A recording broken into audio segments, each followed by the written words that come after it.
you think you've seen a ghost? If so, you're probably not alone. But the atmosphere in here is electric.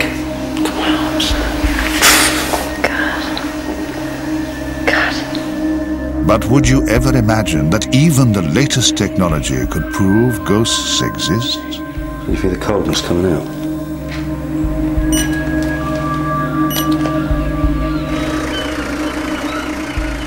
For 3 months, a team of ghost hunters have ventured to some of Britain's spookiest places to prove the paranormal. Places where the ghosts of those who died horribly apparently choose to return. Wake up, you two, ready for eternity. No! And haunted homes where spirits seem determined to let their presence be known. Oh my God! What's that? Look!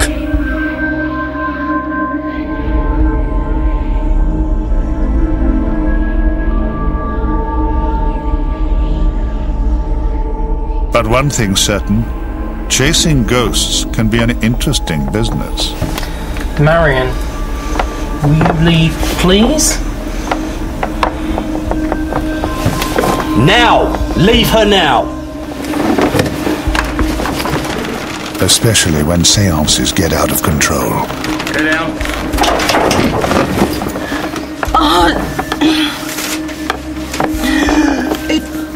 He tried to kill me.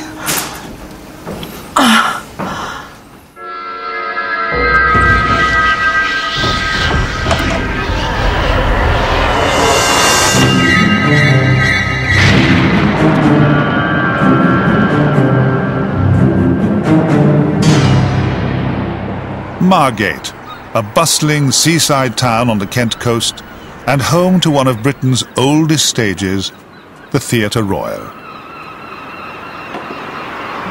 Double, double, toil and trouble, fire burn and cauldron bubble.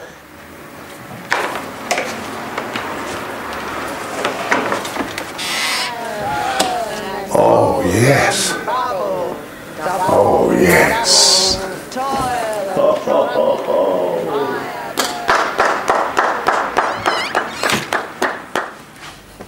Theatres.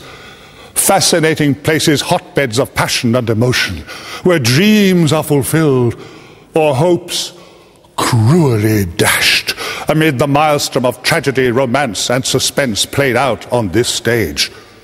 No wonder that they are popular with ghosts. Take the Theatre Royal in Margate, opened 1787.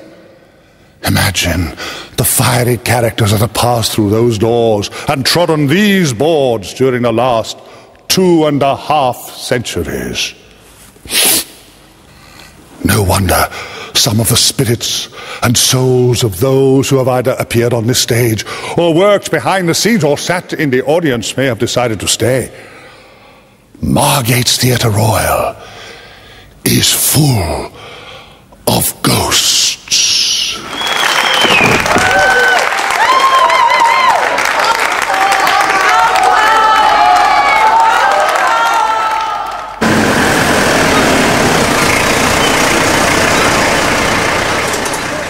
But will the ghost detectives be able to produce any evidence that ghosts really do exist at Margate's Theatre Royal?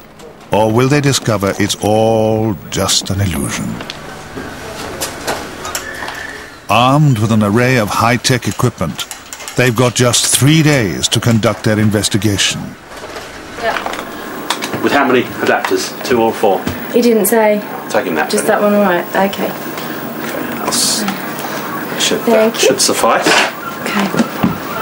Are you on the infrared camera?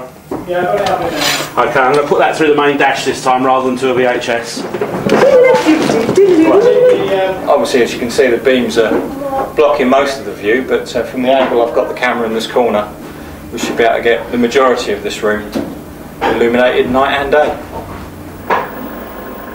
Ross Hemsworth is team leader. Right, we're lucky with this one in that we managed to get a recce done of this venue, so we've actually been here before, so we know where the hot spots are. So we're actually running cameras across the stage, both sides of the stage, high up in the rigging above the stage, in front of the stage covering the royal boxes, and up in the balcony. So quite hopeful that we could have a good investigation. As the ghost detectives settle down for 3 days round-the-clock monitoring, another member of the team, clairvoyant Marion Goodfellow, arrives. She believes that the dead have spirits that she can contact. She's never been to the Theatre Royal before. As I was coming down, really standing here, I really felt that there was either tunnels or something underneath my feet. And whether the building actually goes, you know, sort of pans out larger than the actual theatre, I don't know. But there's definitely something underneath my feet, I can feel it. Like causeway, like traffic, like an area, okay?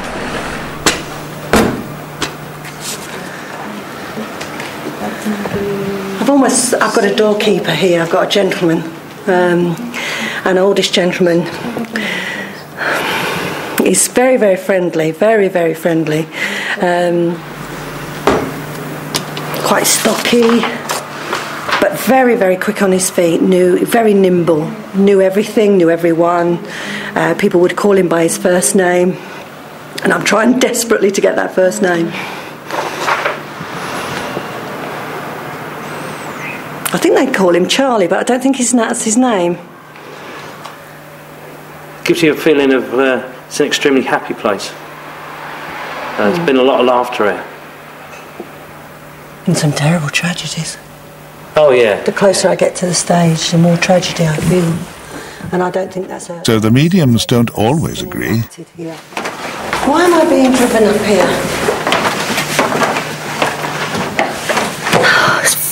It's quite terrifying, but I'm completely comfortable up here.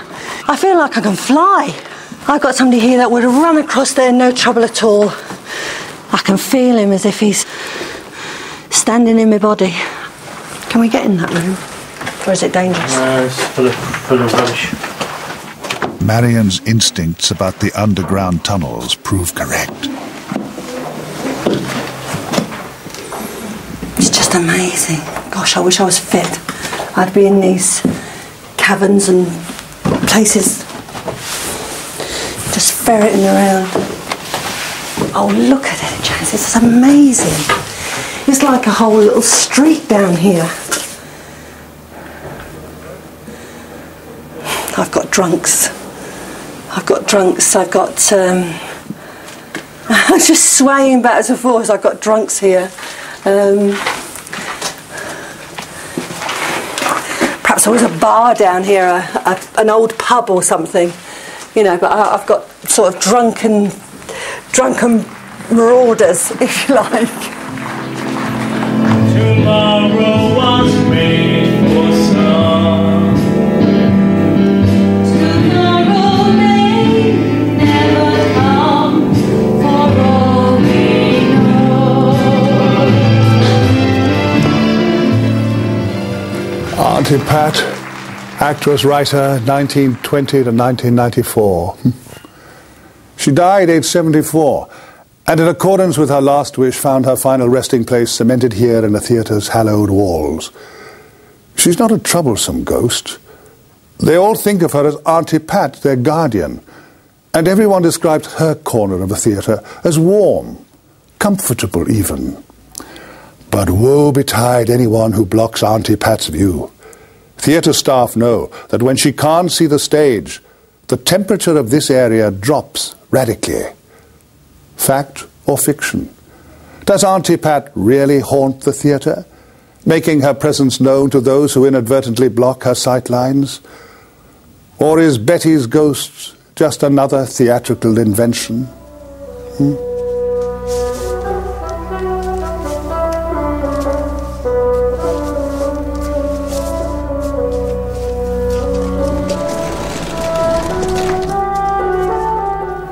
Basically, every time we come in, we have to say, hello, Auntie Pat. We don't have to, but we do. If we cover up the scenery, the show does go downhill. And as soon as you uncover it, so there's something in it, I don't know what, but there's something in Auntie Pat. bless her, she's been there a while now. The other Boxing Day, we were busy with only about 4 of us on the staff.